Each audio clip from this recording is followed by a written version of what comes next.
All right, Warrior Sages. If I have a special guest, friend, brother, activist, man of great wisdom, embodied love, embodied heart. I'm so glad that we all get to listen to his wisdom and experience who he is today. This is my friend Joe Coleman, also known as Monk. So please all let's welcome Monk to our Warrior Sage I had community. to look around to see who you was talking about when you. I was like, who is he talking about? I'm Yeah. talking, I'm talking straight about you, brother.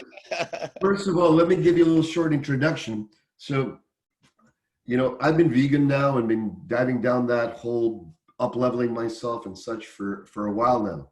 And then it was a few years back, I think 3 years ago or something, I was watching, I don't know how I came across your channel. I was so inspired by what you were sharing, your energy, your passion. And then, damn, you look like a fine man. And I'm like, okay, this is not some weak, wobbly sort of sometimes vegans get labeled as wimps and weak and all this. And I did it because, I just had this deep love for animals and I feel in my body like I was getting gunged up. And then when I went and got my blood tested and I was like, okay, I need to clean up. And within like 3 weeks of being vegan, my whole system reset. 3 weeks, my blood changed, everything changed. It And opened I up have the to say that artery. you're the inspirer of that. And What? I want to thank you, brother. Oh man, that makes me feel wonderful. You just made my day. So since then, I've been like really, I've been, my own personal training has gone to the next level, and then my health has been very vital. My sleep is deeper. So thank you so much for that. So having shared all that, I'd love to welcome you, and please, this is our Warrior Sage community. These are folks who are up to good in the world, who have the passion to live with more of a spiritual warrior ethic, which being a monk, the monk, I'm very happy that you're here to share. So I am please, so brother. honored. I'm so honored that you even approached me to be on here because sometimes I just, it surprises me when people ask me to do things. And because from my background, I never thought that would be a reality for me. For people my wife always tells me to shut my mouth. So when people ask me to talk, right? When people ask you to talk, then it's really a blessing. So yeah. So where would you like me to start? Well, I'd love you to share a little bit about your story, where you came from and where you're at now would be wonderful. Okay. Well, I'm a California guy. I was born in more so Southern California, but then we moved at a young age way up to I don't know if you ever heard of Humboldt County, Yes, way yes. up in Northern California. Known for famous for its cannabis. Exactly, and every other type of drug. Yeah, oh yeah. So we moved up there, and then that's not a very diverse community. There was just a small group of Black people, and we all knew each other. And we at one time, even there was even a little Black church out there that we all used to go to. But I was born in the '60s, so the racism, especially having a white mother, it was very confusing for me. And I built up a lot of insecurities at a young age because you have adults calling you the N word, right? You don't really fit in anywhere. We were extremely poor. There were 7 of us. My dad died when I was about 3.5. Wow. My mom raised 7 kids on welfare. So we didn't have the things that other kids had. And when you get old enough to realize that you're different, you don't know you're really that different until people tell you you're different, and until you have a different experience of what a family is supposed to look like, until you go over to a friend's house and you're like, whoa, this is how it's supposed to work, right? So even if you're in a dysfunctional family, you don't know it until you see something different, or you're old enough to connect the dots and see, well, this isn't how it's supposed to be. So I accumulated a lot of insecurity growing up in that environment because I didn't feel like I belonged anywhere. And then I knew we were poor. So at a young age, like 5 years old, I was already getting into trouble. I was stealing. But we didn't have money for candy. All kids love candy. So we go into the store 5, 6 deep, or how many kids were, that we had at that time. And we go in there and just start taking everything, run out and try to get away. That's what we did. We didn't have the money to get it. Now, sometimes I get caught, sometimes I get away, but I was 5 years old doing this stuff. 5, So wow. because, well, I was with my older siblings, but I Yeah. was, young out there just doing it with them. Yeah. Because, when you're poor, you do things, and that's the thing about poor communities, you wonder why there's crime there. People do things really to survive. It's like you have to survive. And at a young age, there's kids out there 11, 12 years old selling drugs because their mom might or father might be on some type of drug and they're at home alone, the lights off, no food. What are they supposed to do? So it all stopped. Well, I tried to stab my brother when I think I was like 6. I tried to stab him. I got in a lot of trouble for that. But my mom was taking us to church every day. So this was going to be our savior, right? So she had us all us bad kids in church 2 or 3 times a week. So I got old enough to the point where I understood heaven and hell. And that's when I changed the way I behaved. But the key point is I changed the way I behaved because I was scared. Mm. It was fear that made me stop. It Yeah. was, if you don't stop doing what you're doing, you're going to be punished forever. Right? This Yeah. is the message they gave in our church. If you're not doing what you're supposed to be doing, you go to hell. So as a young kid, and I think that's terrible that they preach this to young children to have them living in fear at such a young age. But so I did. I straightened up. I didn't want that punishment. And as I grew in, and as I got older and into the church, it actually became voluntary. Like I wanted to do this now. I was indoctrinated. Yes. I was now brainwashed into whatever this idea was, and I was fully on board. I was even telling other people, you better come do this or else this is what's going to happen. And then when I got to my later teens, I go, I'm tired of walking on eggshells. And then there's certain things that said you couldn't do that was against the rules of the Bible. And I'm going through this hormonal thing. I'm turning into a man. I'm looking at girls like, I can't wait till I get married. What kind of religion is this, right? So I'm all over the place. And I went from late teens, I just went the opposite direction. Mm. So for that period of time when I was really, played by the rules, I totally played against the rules in my late teens. Yeah. And that's when it really started to get out of control. It started off, I started as a young teenager, started selling crack cocaine. Wow. I started drinking. Before that, even in high school, I wasn't drinking. I would go to parties, but I wouldn't drink like everybody else. I was an athlete or whatnot. I started carrying guns around, and I knew all the time that this wasn't me. That's not your true self. That's not who you are. And there's always going to be some inner conflict there when you're not aligned with your purpose. And obviously this wasn't my purpose. Yes. So what I did to quiet down or numb out as I started drinking a lot. So when you're not living your purpose, you got this inner conflict and you don't want to feel that. It's uncomfortable, right? It makes you anxious. It's uneasy. And the easy way to get rid of it is drink some alcohol, suppress these things. And we'll talk about them on another day. But what happens is anytime you resist something, it comes back even stronger. So year after year after year, I'm using this crutch, pushing it down, pushing it down, pushing it down. Every time it comes up strong. So when I was sober, I felt terrible, depressed. I mean, the whole thing. I almost couldn't go a week without, I would try to take periods where I'm like, I'm not gonna drink for this month. And I did it sometimes. Yes. But in my mind, I want that. It was always still, I need that. So I'm thinking about it all the time, even though I'm not doing it. And I think that's a lot of people when they go to rehab, I really believe they haven't gone through the healing process. So they're forcing a stop. And when you force a stop, eventually it's going to break.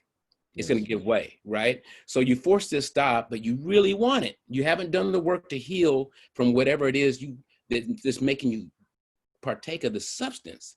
Yes. You're just, I'm going to willpower it out of here. I'm not going to do it anymore. And what happens is life becomes full of pressure and things that happen in your life and things that throw you off. And because you haven't healed, because of your subconscious programming, you go back to it by default. That's right. So as soon as something crazy happens in your life, the first thing you're doing is justifying going to get that drug or that drink or whatever it is. It could be sex, it could be shopping, whatever that is that helps you cope with what you don't want to deal with. That's what you're going to go back to. Yeah. So 20 years of that, 20 years I was doing this. Wow. Never went to prison. Everybody else I know, went to prison. And there were so many times where I got caught with stuff on me and they didn't even find it. When I had guns around me and they didn't find them. So, and I thought I was lucky at the time, but in reality I wasn't, because maybe if I would have went to prison, I could have had the space to go inward. I would have had the opportunity where there's nothing else I can do besides go inward, right? You're in a cell by yourself. What are you going to do? Start searching for the answers. It's what you're going to do. And I think that's why a lot of people, when they go to prison, they come out different. Like I found that God that was always there within myself, because they started to redirect their vision. Everything that I was looking for was out there. So if I get enough women, I'll be happy. If I get enough money, I'll be happy. If I get enough this, if I get enough that, then I know I'll be happy. If I can only do this, then I know I'm gonna be happy. Happy always was there. I was just looking in the wrong places. What forced me to this situation of transformation is I was in Miami getting ready to party for a whole week. And I was in decent shape then too. I was really, I was in the gym. I was doing my thing. Even through all this stuff, I always stayed connected to the gym. And so the first night we got there, I drank, I'm sure I was drunk on the plane, got out the plane, got to hotel, South Beach, started drinking again, met up with some people all night till 6 the next morning. And then we went to sleep. And when I got up to go use the restroom, I was urinating blood. Oh, wow. So after all this, I'm already depressed. I'm already don't feel like I have a purpose. I already just am miserable. I need to stay drunk and I need to stay being an unfaithful, husband or boyfriend. I can't, for the life of me, I could not stop doing the things I was doing. And this was because it was my program. Yes. So all the dysfunction I seen growing up was me. I'd never wanted to be like my father. I was told my father was a certain way, and I never wanted to be that. And I was trying my best not to be that. I was a straight shooter. I didn't drink. I didn't smoke. I went to church. I'm not going to be that. But guess what happened? When that life pressure happened, guess what? I turned into him. And one night when I came home drunk, my mother said, she goes, you worry, I'm worried for you. And I was like, don't be worried about me. She says, you remind me of your father. And at that point, I was just like, whatever. But now when I look back now, she was seeing that in me. Yes. So whatever I seen as a youngster, it was there. Yeah. And, people don't understand there's trauma that can be passed down through generations, unhealed trauma. So especially in people of color, natives and blacks and others that had so much trauma in their history, just a few generations back, that hasn't been healed, that's genetically passed down. And we wonder why we feel the way we do. It might not have anything to do with your lifetime. Yes. It could be previous lifetime. And I didn't know that. So here I am, I'm my father at this point. Yes. Right. At this point, I have 5 kids. And that night I asked my wife to go see if she was pregnant, because we weren't trying or not trying to, but we were going to go big during this week. Yes. And yes. I said, just go check. Something told me just to tell her to go check. Yeah. She checked and she goes, I'm pregnant. That was the night before this bleeding thing started. So what I kind of put together, because my daughter, she's just amazing, so tapped in, so connected, such a teacher for myself. So it's almost like my daughter came to go, look, I'm going to need you and you're going to need you. So I need you to be here. I need you to be here. It's almost like a sign. Once I found out, it was like the universe going, okay, now it's time to wake up. You got some work to do. This girl chose you. You're here to do something for her. What a blessing. Right? So after that happened, I still couldn't stop drinking. And that's when I realized I was an alcoholic. Before, I just thought I was a party guy. You know, I just did what everybody else did. I didn't have no issues with it. You know, if I really wanted to stop, you know, people say, if I want to stop, I can. Yeah, that was me. So I stopped for about a week or two, and then I started again, and the same stuff was coming back. It was coming back, it was coming back. I'm like, damn. One night after a party, I was just like, that's it. That was the last, I'm not drinking anymore.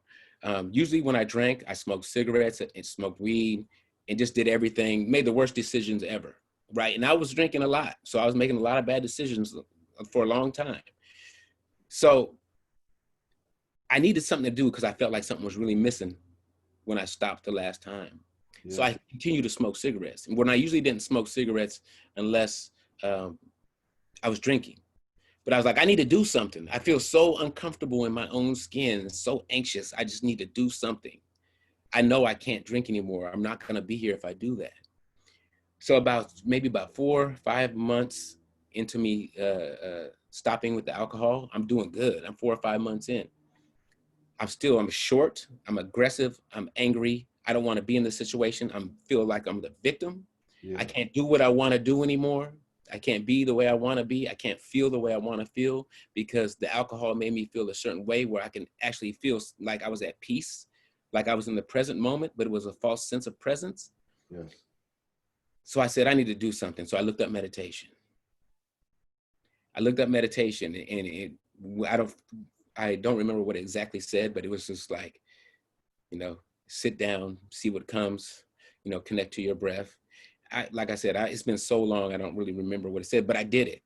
Yes. I started sitting down. It was for short periods of time at first. It was maybe for 5 minutes, 10 minutes. And when I first started, crazy, just so much was coming up.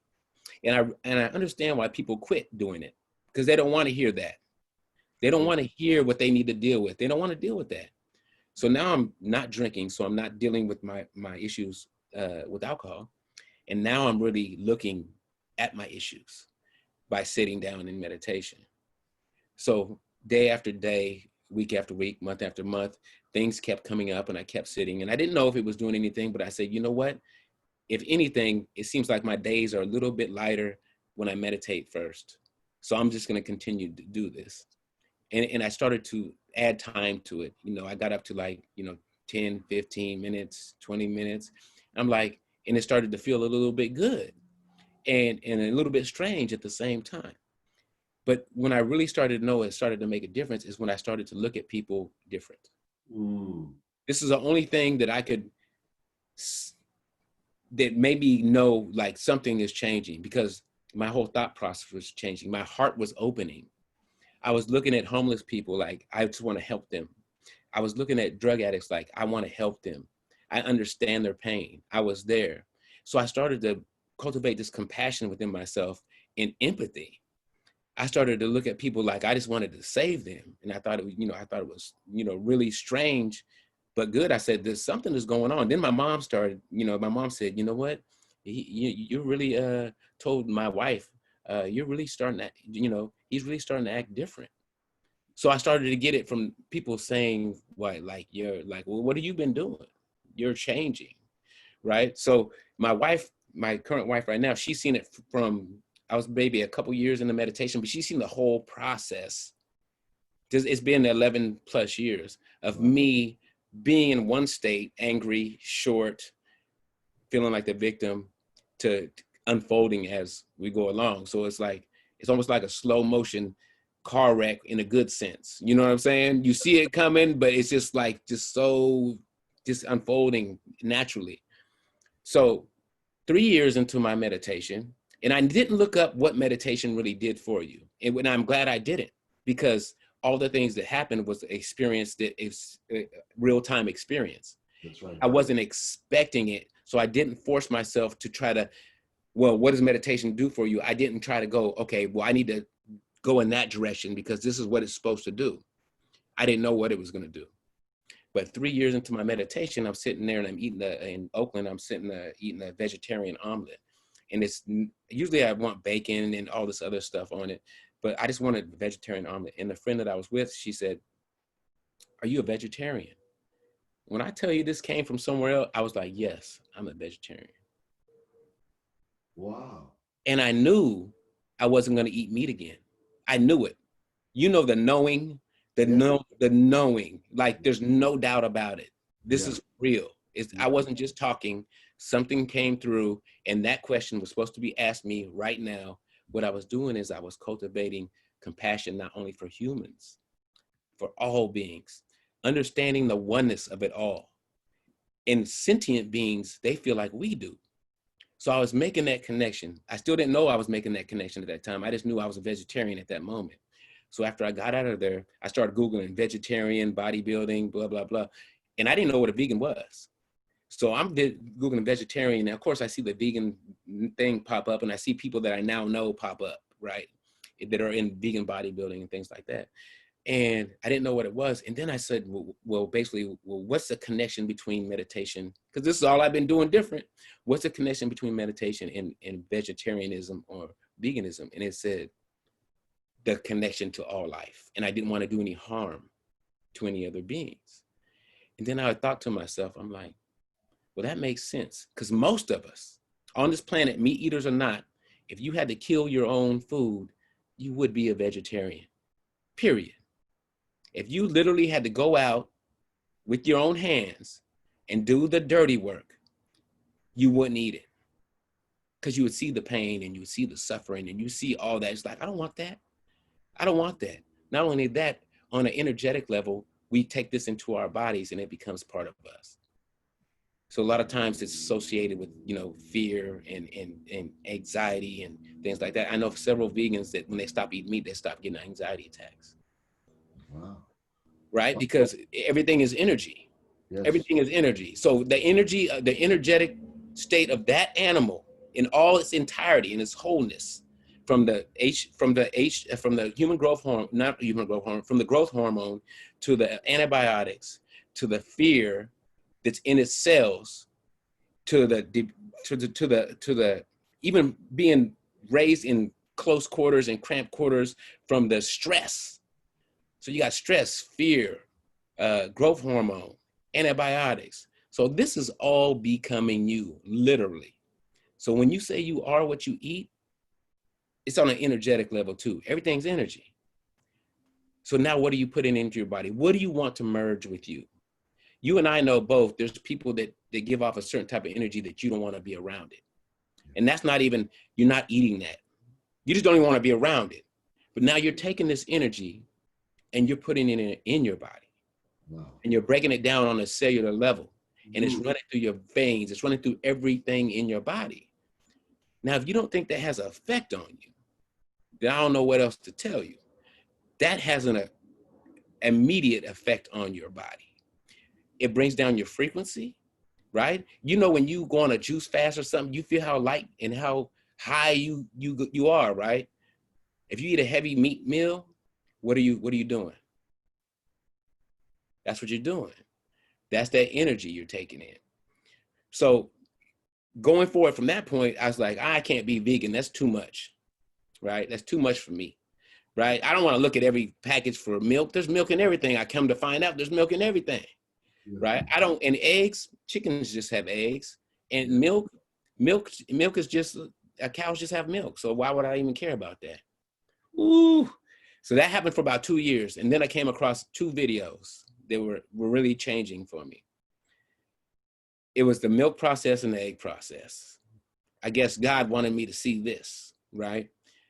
The milk process, go figure, the cow has to be pregnant to give milk.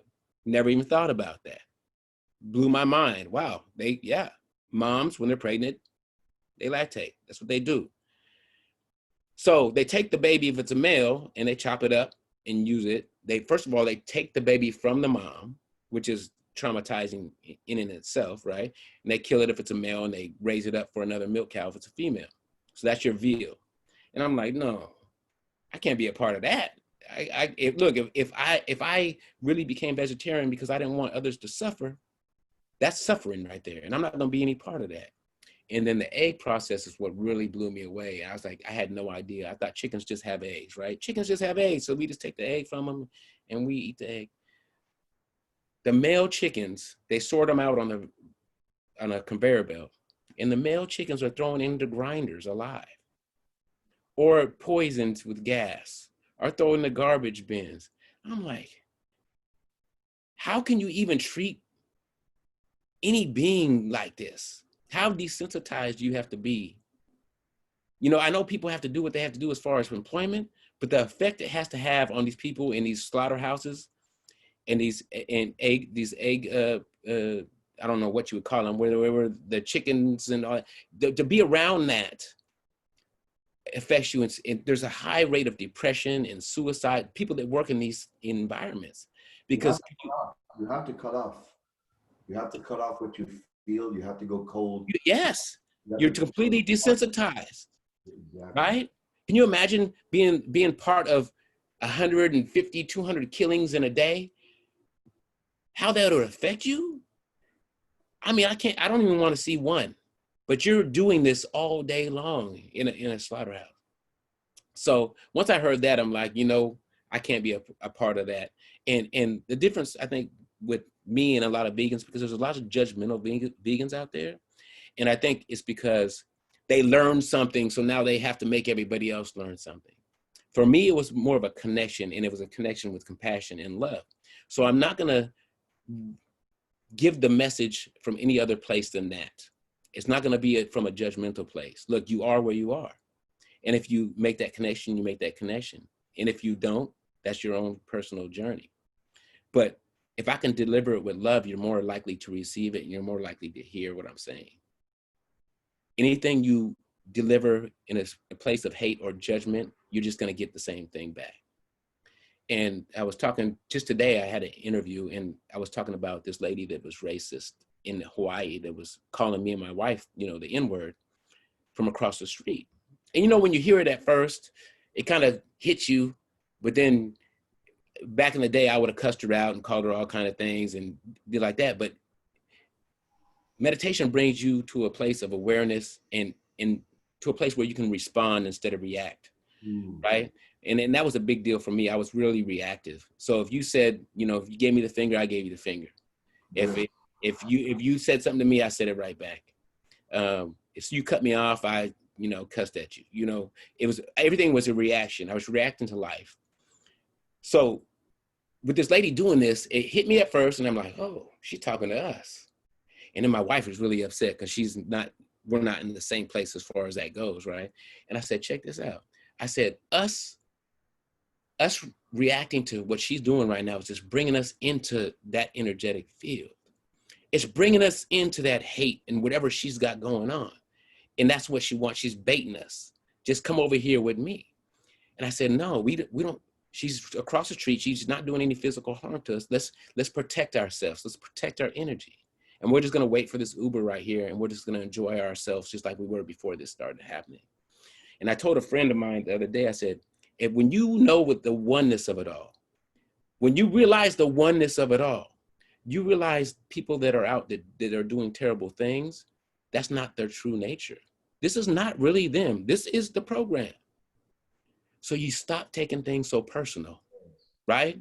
You don't take it personally anymore. It'd be like a baby that's potty training and the baby messes in his pants. Do you beat the baby? No, you don't, because you realize that's where the baby's at. You got to realize these people are living out their programs. I love how you share that. It's not them, it's their program. That's it. It's not really them. Yeah. Because think about it. All the children, think about the little children, right? It says in several religious texts, you know, we need to be like children. So children come in a clean slate. And until they receive their program, they're wide open. So what if they were raised in a community of love and caring and nurture? Well, that's going to be their program. That's a pretty good program. So when they really do find self, it's going to look just like that program. Yeah. You see what I'm saying? But like me, my program was dysfunction, you know, alcoholism, dysfunctional relationships, single mother. It's like you got all these things, and they create this insecurity. So my program was a very insecure program. And not only do you get programmed by people outside your house, I mean, inside your house, also outside your house for a certain amount of years, right? They say from birth to 7 is when your subconscious programming is made. Yes. So if you look back from birth to 7 and you see what's going on in your life at that time, then you can realize what you're struggling with. I struggled with money a lot. We were always broke. My mom used to send me to the store with food stamps and I hated it. It's like, I didn't want to be people to see me and go, oh, their family is poor. You know what I'm saying? So I always had that poor mentality where it was always a lack. Even when I had money, I had that mentality. So when we realized that if we all come from the same source, like I believe that everybody probably watching this believes that, if we all come from the same source, then how can we not be the same at the deepest level? And if you are in a loving place, how come that person can't then find his loving place? How come he can't transform his life? I used to be different, right? I still was complete and I still was whole, but I wasn't accessing that love and that light. It was there, but it was covered by a program. So as soon as I started to meditate, it started to strip this program. Little by little, and my light started to get brighter. It was dimmed out. At our core, we are all that love and that light. So when I see people like the president right now of the United States, and I see it, I don't like what he does. Don't get me wrong. Yes. Right? I don't like it. People say, oh, he just likes it. No, I don't. But I understand. Yeah. I understand. If you knew what his dad used to do, then you know why he is the way he is. You step on people, son. You use people, son. You don't have to respect anybody. You're at the top of the food chain.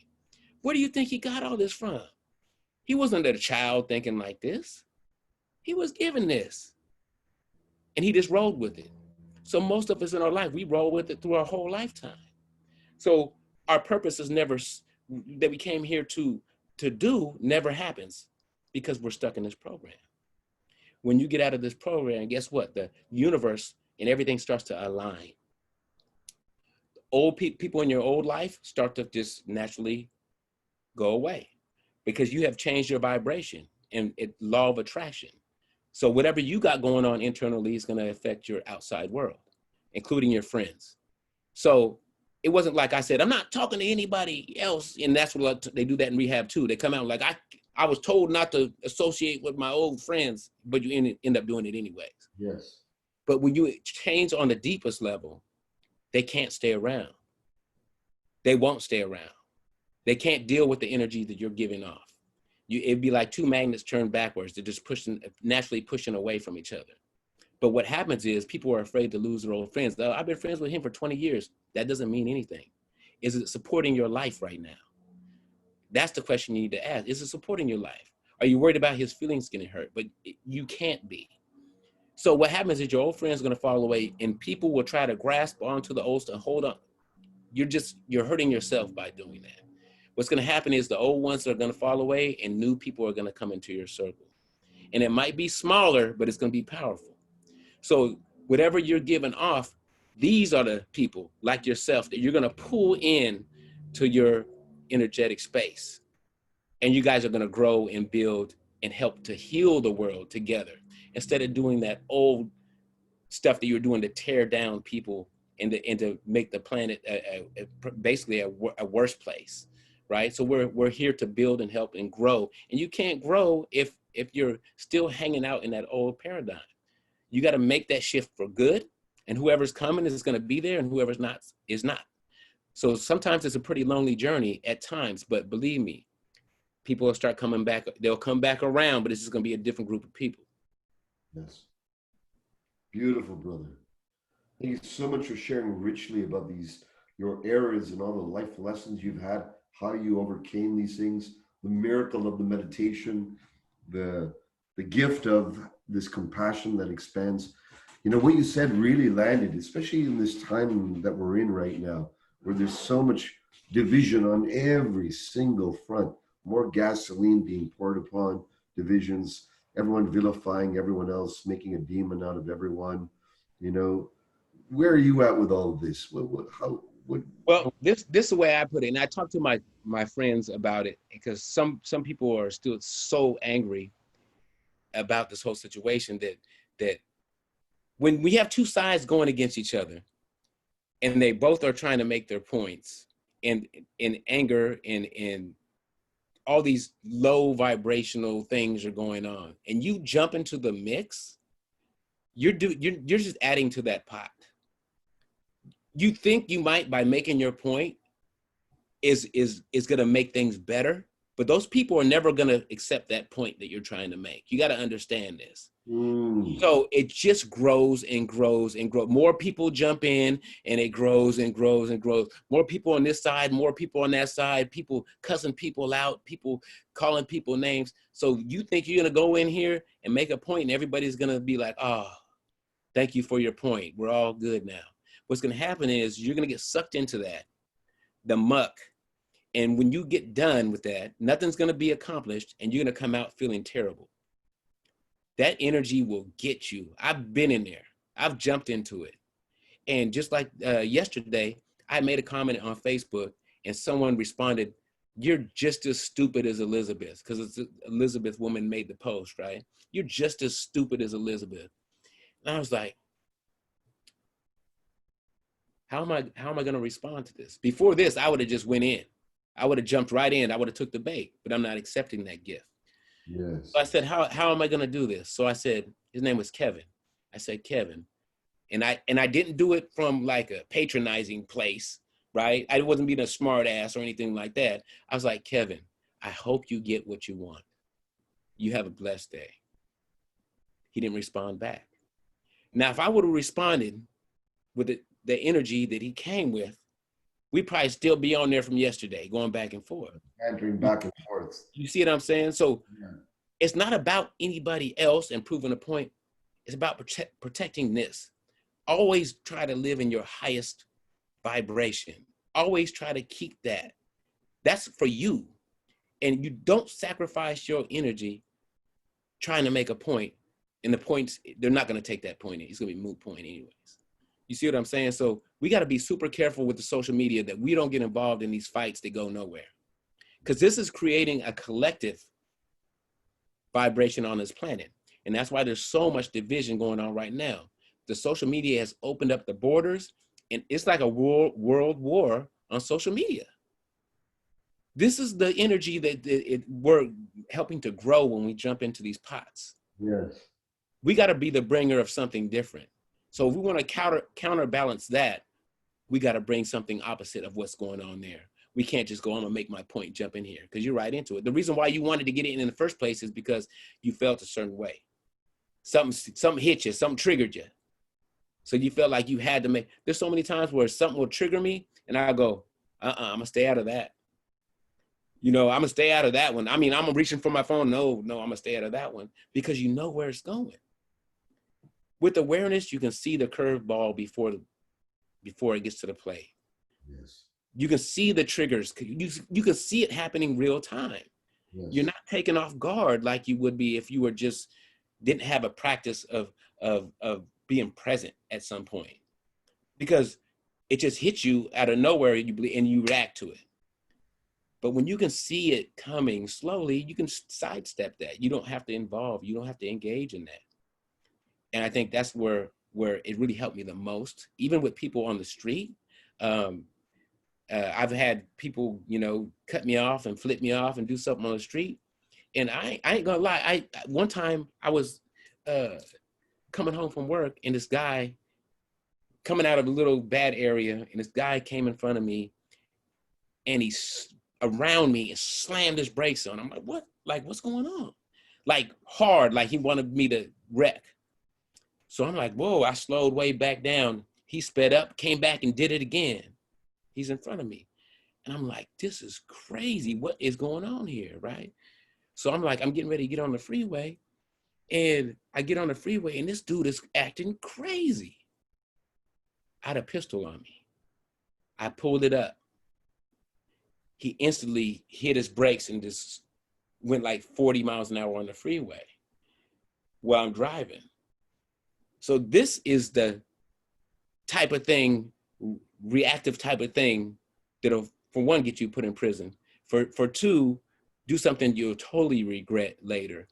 And when he came up on the side of me on the freeway, he also had his daughter in the backseat. So he's doing all this with a young 6 or 7-year-old in the back of his car, right?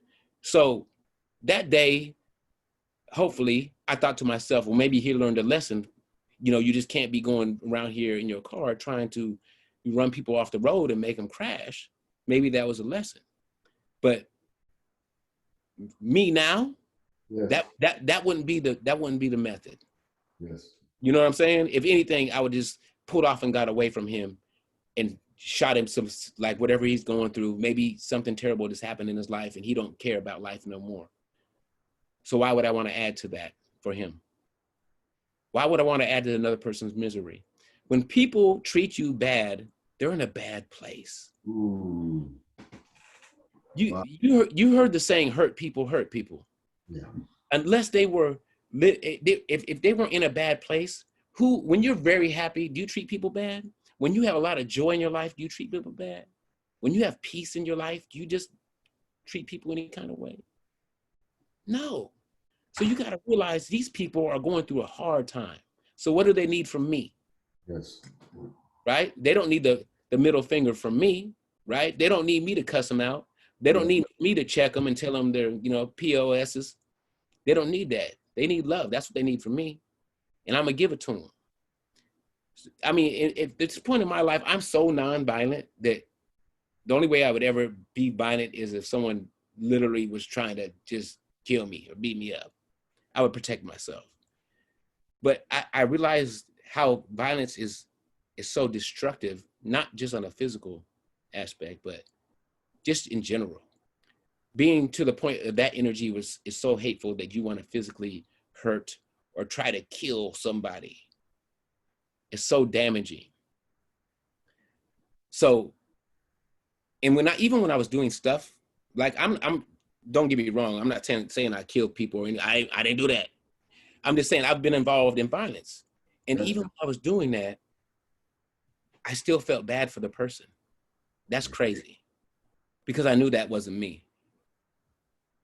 I justified it in my consciousness, but it wasn't aligning with who I really was. So it didn't feel good. It felt wrong. Even if it was someone that did something to me, it still didn't feel right. So the whole time I was living this life, I knew it wasn't me, but I didn't know what was me. I didn't know how to get there. And I think just at that time in Miami, that's when, whatever you want to call it, source, God, higher self, it doesn't matter what you call it. Alan Watts has a saying, it's like, the word water can't make you wet. It doesn't matter what you call what's happening. Yes. It doesn't matter what you call it. It's all the same. The word doesn't make it any different than what it is. So whatever you want to call it was that experience going, it's time. It's time to do what you came here to do. And when I look back, I can see it progressing little by little. Like, it's almost like the universe is telling you, okay, I'm giving you a sign, but you're not getting it. So this sign is I'm gonna come a little bit harder with the sign this next time, right? Oh, you're still not getting it? Oh, let's take you to another level and see if you get it, right? Well, it took me there. And it took me there, and it changed my entire life, because now I realized that I'm part of the healing process. And all of us came here to this planet this time to help this whole shift that's happening right now. And especially, the healers and the witches and all of these people that people used to make fun of. They're so important in this time right now, because they've been knowing what it was. Yes. Other people are just starting to catch on, like, okay, they weren't crazy. Okay, this is making a lot of sense now. Okay, it's just not this dimension. I mean, there's other things besides this. It's just not about accumulating stuff. There's more to life than this. And I think right now at this time, Donald Trump and all that needed to happen to bring this to the surface, so we can really make a real shift to this second go around on this planet. So we can really make change. This had to come up. I'm ready for it to go, but it had to come up. It can't be business as usual. Just like that incident that happened to me in Miami, this is the earth. This is the world having this same experience. It's a birthing process. It's painful. It's scary. It's all those things. But when it's done, it gives life. And I think we're in that birthing process right now. But on the other side of this, the world is going to be completely different. Yes. Oh. Oh. I stand with you, brother. I'd love to hear about your, those of you who get the opportunity, check out Monk's page. I'll put the link here after the interview, after this chat. But, you have an extraordinary physique, your practice, your personal practice. Can you share about that and how you self-inspire yourself and perhaps words of wisdom and inspiration? Yes. So thank you. Thank you, by the way. Yeah, I never thought I was going to be a bodybuilder. And you look at your arms. Look at you got, look, you talking about physique. You got physique. Yeah, so I never thought I was going to be a bodybuilder until I got sponsored. And then 5 weeks later, I was in Texas on a stage. But I think maybe because I just always stayed connected to the weights. Even I was down in San Diego, and I just came in to visit my girlfriend for a while, and I was so drunk the night before, and I still went to the gym the next day, just so hungover. But that's how dedicated I was. So I didn't throw up that day. I threw up that night. So I went to the gym, hungover, and then exerted myself when I should have just been resting. And then that night I felt so sick, and I was just in there throwing up. But I always try to keep my body right, and I think it's just because ego, right? Ego. I just wanted to look a certain way. I wanted that. I know it attracted women. I wanted that, So I wanted compliments. I wanted that. So I always was there. But when I went vegan and I got sponsored, like I said, 5 weeks later, I was in a competition. Now I'm 50 years old. So in natural bodybuilding, there's not a lot of people my age doing it. So in order to get a pro card, you got to go against the youngsters.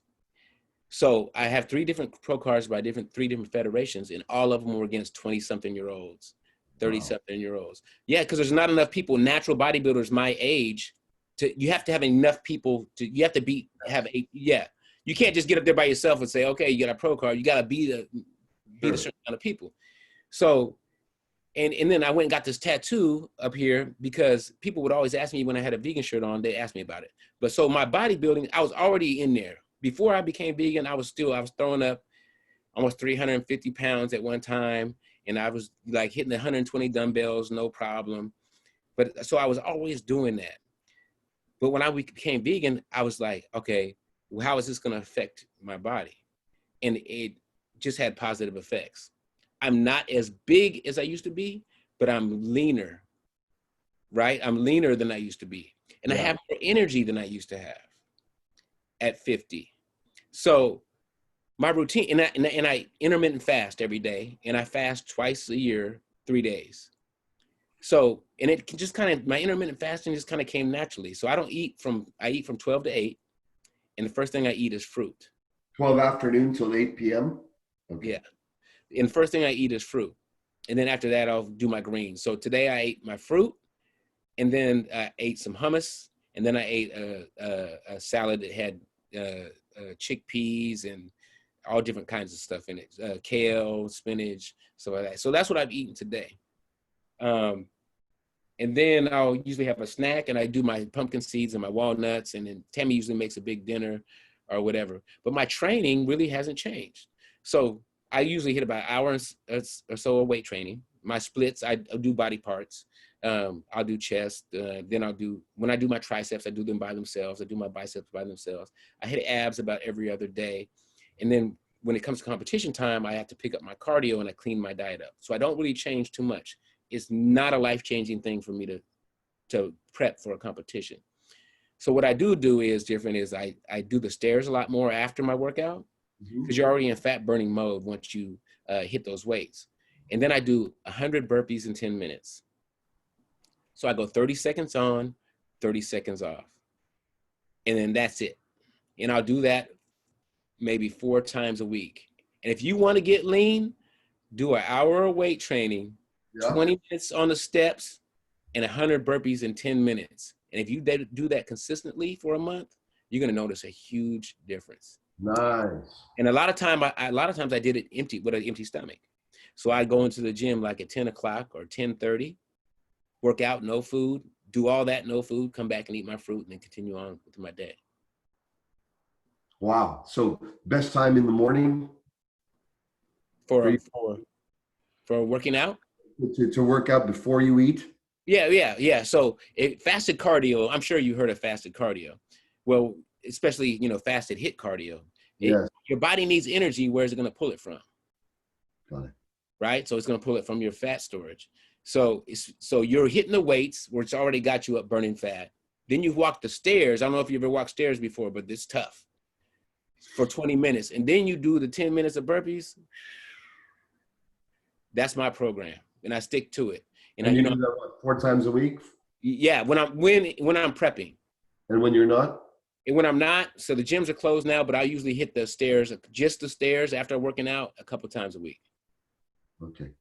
So right now I'm taking my beach cruiser and I'm riding up to the lake that's near us on my beach cruiser. That's my cardio. And then my friend has some weights at his house, so I go over there and hit those. Nice. But yeah, it's all individual. Like what worked for me may not work for you. Right? I like the sequencing and the fact that you're eating between 12 and 8. That's very powerful. Tell me about, do you supplement at all? Do you add B12s? Do you have any of these type of? Yeah, so I didn't used to do that, but then I realized how important it is. And especially people with dark skin, how our vitamin D3 levels are so low because we get it from the sun and we're not in the same place we originated from. Yes. So we're not taking in the sun like we should. Right? So we're not getting enough, the more melanin you have in your skin. So I take the D3, of course, vegan. I take C. I take, B12. And then I also take plant-based omegas from the company I'm sponsored by, right? Plant-based omegas. And then I'll get plant-based BCAAs from the company I'm sponsored by. And then I also have, I'm gonna get it for you real quick.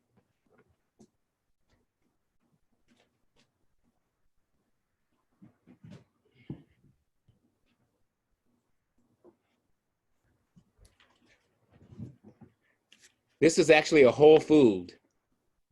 Very cool. So it's a whole entire plant. It's a lentine plant, and it's the most nutrient-dense plants on the planet. So it's the whole plant that's in here. So you get all your micronutrients as well. So this can be like a meal replacement, this right here. So this is why, plus the 20 grams of protein, and it's made here, and it's all natural, and it's vegan, non-GMO, gluten-free, all that stuff. So I use that. Now I drink it not every day, but I do drink that. So those are the supplements I take. And I try to just be super regular with them because our immune system is so important. And if you're not getting where you're getting in your diet, which most of us aren't, meat eaters or not, we got to get it in there somehow. This is fantastic. Monk, I've so appreciated your rich shares today, your heart, your spirit. You're such an inspiration. I'm glad to have you as a brother. And I'm friends, please make sure you check out his page, take a look around. There's so much insight, wisdom. Subscribe. Monk, what's in your heart to share as we close today? The folks here on the WarriorSage page, they're folks who have the warrior ethic, they have an interest in wisdom, and especially now, they're all interested. We all feel we're called to doing something bigger, more direct for the sake of the whole, the planet. What's your share for us, brother? Yeah, I mean, we are. And that's not saying that you have to have this big stage to speak on. It could be, you could work at a grocery store. The way you can impact people, what your purpose is, doesn't have to be this big, huge thing. As long as you align, then you're going to, no matter where you are, you're going to impact people. I know a security guard, he's a friend of mine now, that impacts people every single day at the job. Sends people out smiling. I know bus drivers that do that. That's just your job. Their purpose is to bring light and love to these people that they come in contact with. See, we don't have to stand on a big stage. We don't have to be, the Michael Bernard Beckwiths and people like that. We don't have to be that guy to make that impact, a huge impact on everybody around us. And our life is our stage. So if Yeah. you carry this love and light throughout your day, guess what? Whether they say it or not, you're impacting everybody. The energy that you have coming off of your being, even if you don't say nothing, is impacting everybody where you go. You have to understand this. But I always end and start the same way. The answer is love, period. This is who we are at our core. When you live from a place of love, everything becomes better in your life. And it starts with loving yourself. And I think this is the biggest issue. We have people that we're living in guilt and shame. And we can't do that and love ourselves at the same time. We have to understand that everything we've done prior that we don't agree with now, we have to let that go. That's where we were at that time, right? You did the best you could at that time, even if it was something horrible, that's where you were. However it played out, that's the best you could do at that time, right? You don't ask a person that's on drugs, make this important decision for me. Because that decision is going to come from a drug-induced place, right? My decisions with alcohol came from a totally horrible decision-making place. So you have to let go of the guilt. You have to let go of the shame. And in order to do that, you have to do this first in order to love yourself fully. And when you do that, I promise you, your life is going to change because everybody around you is going to be affected by this. You're going to become a better father. You're going to become a better husband. You're going to become a better friend. You're going to become a better human being. You're going to stand up when everybody is doing the wrong thing. You're going to stand up and do the right thing because you're coming from this beautiful place.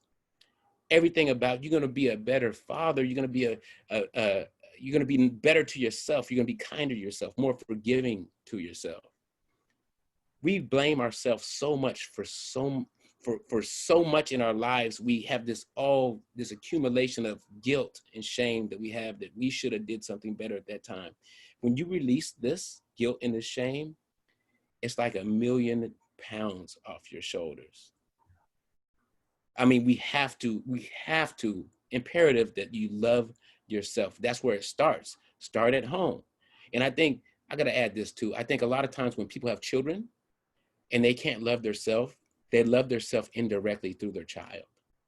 Like they have unconditional love for that child, which really is unconditional love for themselves through that child. Yes. They don't know how to do it, directly. So it's kind of indirectly, I'm loving myself because this child is part of me. It's almost loving yourself as a child. Maybe the love we didn't get as a child. So I found that a really, interesting dynamic where you can really unconditionally love your child, but you can't love yourself. Yeah. When that is part of you. So like I said, love is the answer. It's always going to be the answer. I know it sounds cliche, but it's the highest vibration that's out here, right? It's the most powerful force in the universe. It's 100 million and it's undefeated. You can't defeat it. It's undefeated. So if you want to be on the winning team, that's where you got to go. Brother, I love you. I'm so grateful for you. Love you too, brother. And all my love and blessings on behalf of us Warrior Sages. Thank you for yourself and who you are and your beautiful sharing today. You are so welcome. I got a website. Did I tell you about that? Yeah. Share with us your website. Yeah. So all my social medias are on the website, and I'm getting it. Some of the pictures are old, not real old, but I'm getting it's going through its thing right now, but it's still there. Yes. So monketernal.com. Monk Eternal. And okay. I have a book coming out in January, and it's called Love Over Fear, A Guide to Peace and Purpose. And it's 10 principles in there, and I talk about all of those, and I tell you how to live from that space. Wow. So yeah. I talk about gratitude, I talk about love and being of service and all these other things. So gratitude, I give you some tools to live from a place of gratitude, what you can do throughout your day to live from a place of gratitude. So I can even send you a copy PDF. It comes out in paper in January, but I can send you a copy of it. And it's a short read, 30, 40 minutes, but it's going to be a life-changing book. It's for the people that are ready to do something different. So can they sign up for the release of this at monkeyternal.com? Yeah, so I'm going to put something up there when I know for sure the date, and I'll put it up there. It came through me, this book. Brother, when that comes out, we'll jam, and I'd love to have you on again to share about it. Oh yeah, most definitely, and don't hesitate to read it because it's a short read. Okay. So I'm gonna send it to you. Very good. And then you let me know what's up, because it's gonna be yeah. Well, you're gonna see. Thank you, brother. But it came from here. Yeah. It came from here. I think everything you shared comes from there, and that's the biggest takeaway from me is the embodiment of love that you are, and the way you bring it home, and the way you make it oh so real and pertinent for our times. Oh, brother. Appreciate you. Bless. Be well. Much love, all warrior sages. Until next circle around. Bless.